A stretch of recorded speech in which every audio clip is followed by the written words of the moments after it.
Have you seen that video? Which one? There are a lot of videos out there these days. You know the one with the robots doing the athlete moves? Oh, yeah. That was wild. Like Kobe Bryant's fadeaway. Exactly. Yeah. It's insane. They're nailing that. Yeah. And they're even doing Cristiano Ronaldo's celebration. Don't forget LeBron's The Silencer. Oh, yeah, that too. Pretty impressive. Yeah. And they're not just mimicking, they're like actually learning. That's what caught everyone's attention, I think.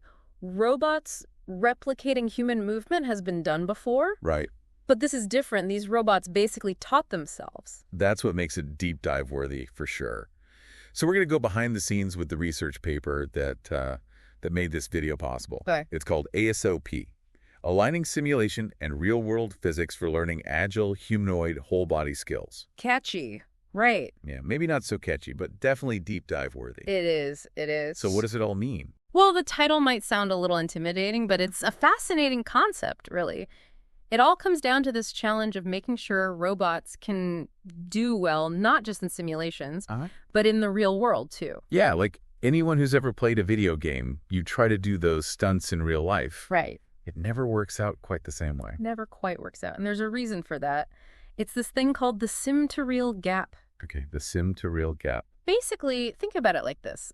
In a simulation, everything's perfect. Right? The physics are exact.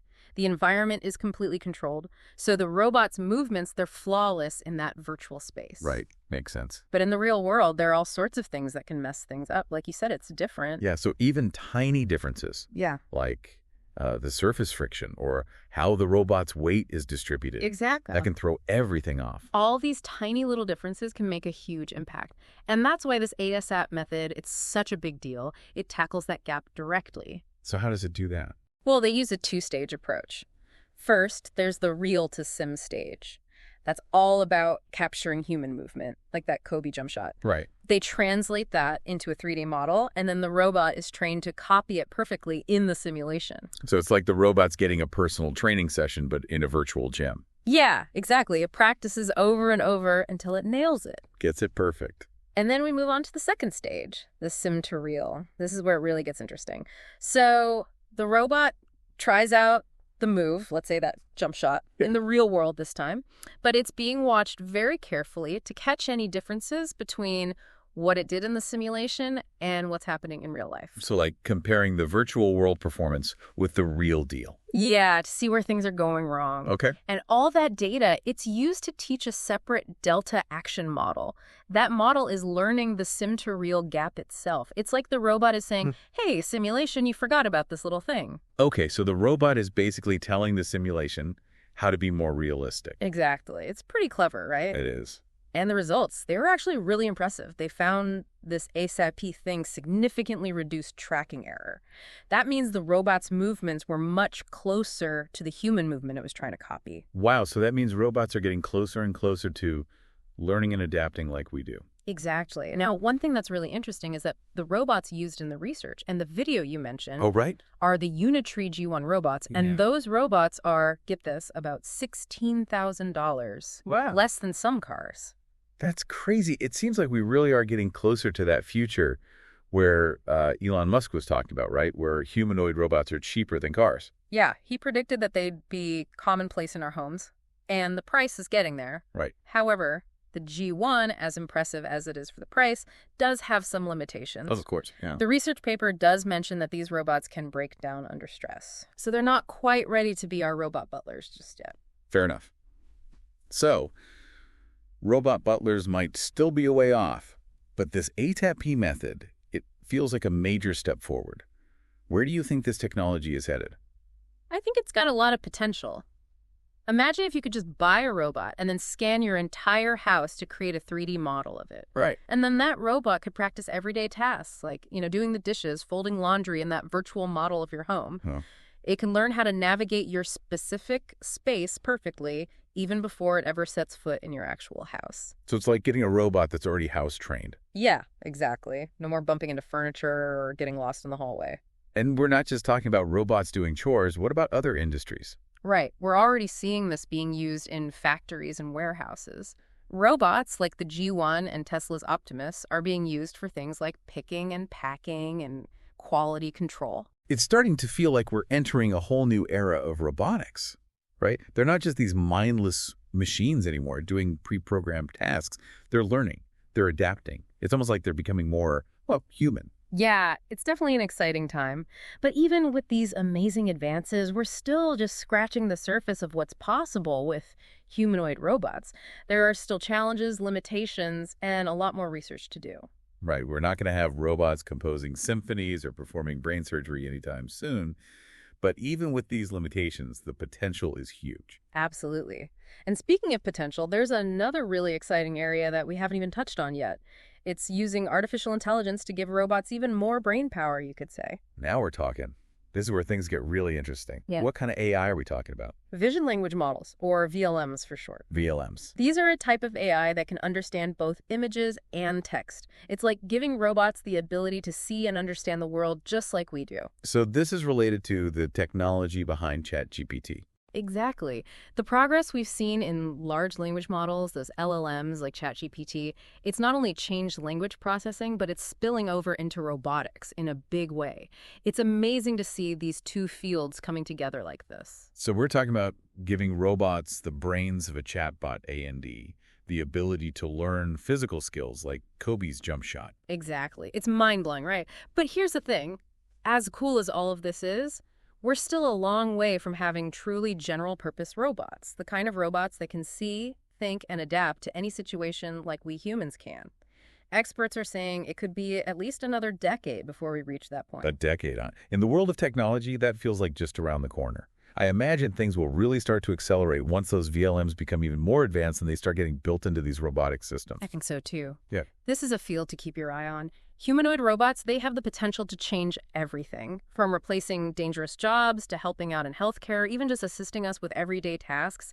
The possibilities are vast. It's exciting, for sure, but it's also a bit daunting, right? I mean, we're talking about a fundamental change in how we interact with technology and how we define our own roles in a world that's increasingly shared with machines. It's a lot to think about. But for now, let's bring it back to those incredible athletic robots from that video. They really are a glimpse into what's possible. They really are a glimpse into what's possible. I mean, what stands out to you about this whole idea of robots learning from humans?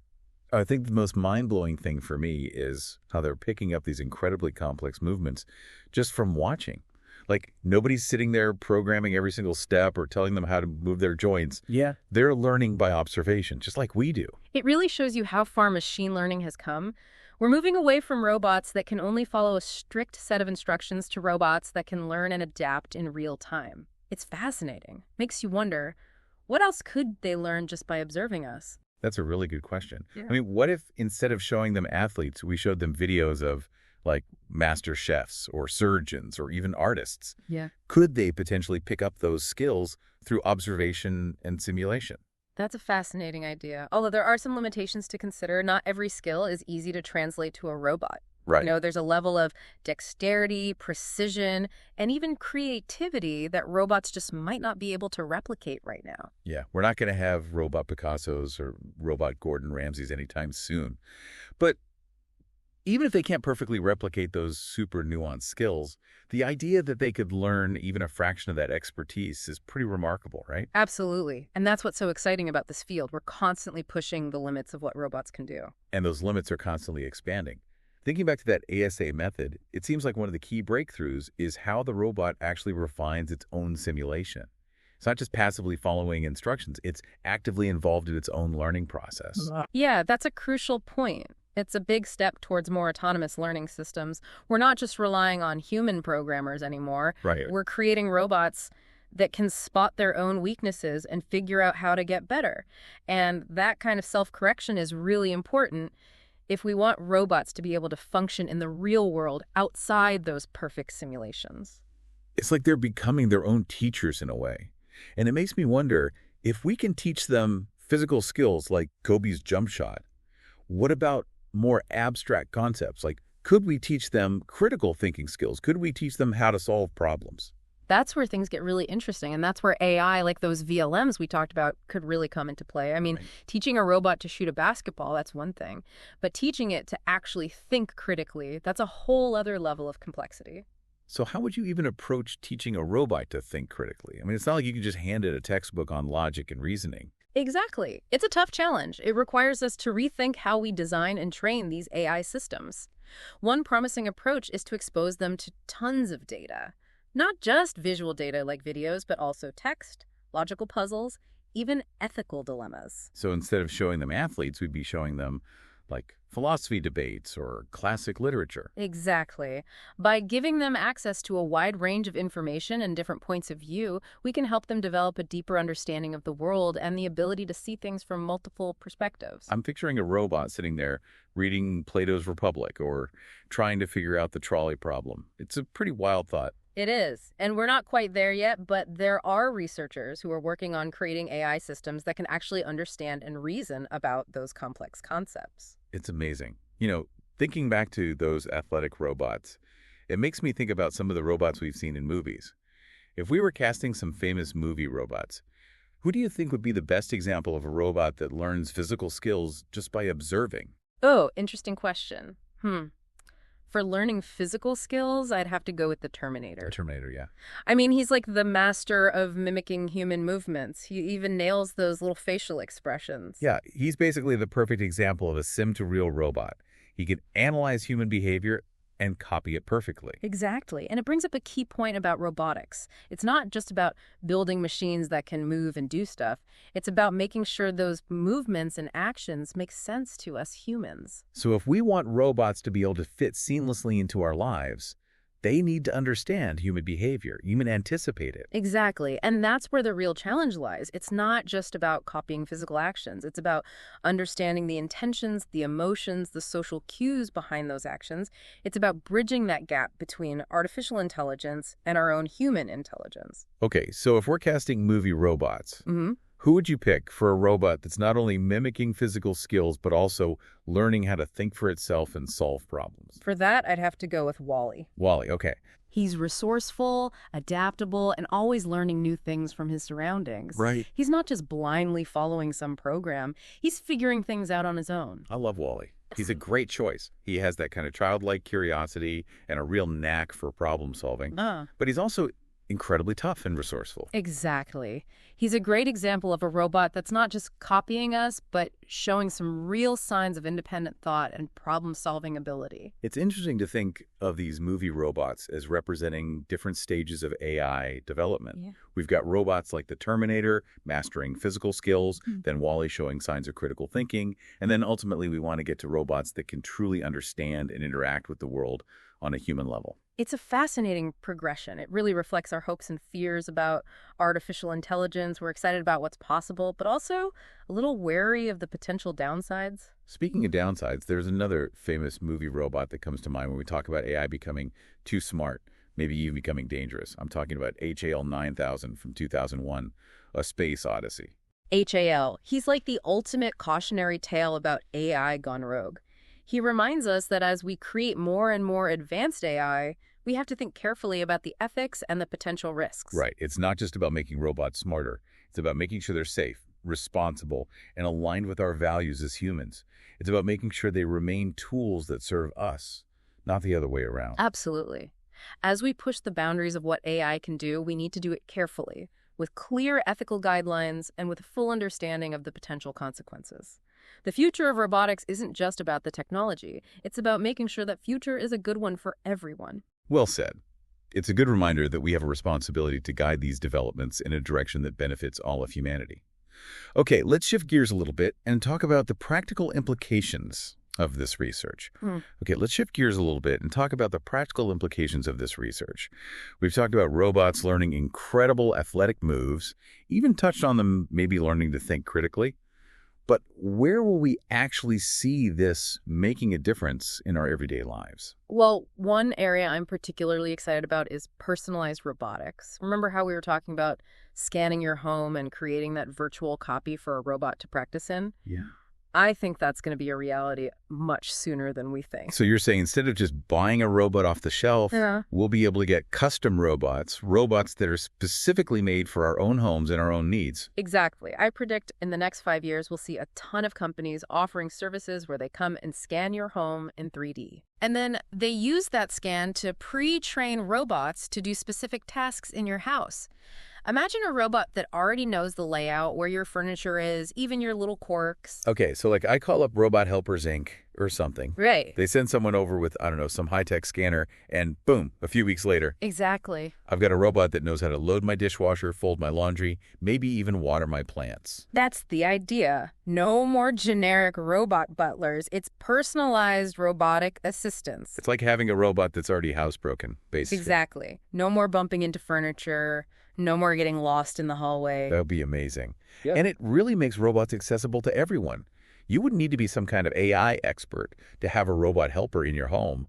It would be as easy as ordering takeout. Exactly. And think about all the ways this could change how we live. Robots helping older people with everyday tasks, assisting people with disabilities, even providing companionship for people who live alone. So it's like having a personalized helper, someone who's always there for you. But it also brings up some interesting questions, right? Like, what happens when these robots become such a big part of our lives? How will that change our relationships with technology? How will it change our relationships with each other? Those are big questions. We're talking about a potential shift in how we live and how we see our relationship with machines. Will they become our partners, our companions, even our friends? It feels like we're on the edge of a whole new era, almost like the early days of the internet, but with robots instead of websites. We don't know exactly how it'll unfold, but it's definitely going to be an exciting ride. Absolutely. And as we head into this future, it's important to remember that we have a role to play in shaping it. It's not just about accepting whatever technology comes our way. Right. It's about being part of the conversation, about how it's developed, the ethical side of things, and how it impacts society as a whole. We need to be aware of both the amazing possibilities and the potential challenges. We need to talk openly and honestly about the kind of future we want to create, a future where robots and humans can live and thrive together. Couldn't agree more. And part of creating that future is making sure people are curious and informed. We need to encourage everyone to learn about these technologies, ask questions, and really think about what it all means. So to all our listeners out there, we leave you with this. If you could have a robot specifically trained for your home, what would you want it to be able to do? What would your dream robot helper look like? Let us know in the comments. We'd love to hear your thoughts. Because in the end, the future of robotics isn't just about the technology itself. It's about the humans who will be using it, shaping it, and living with it.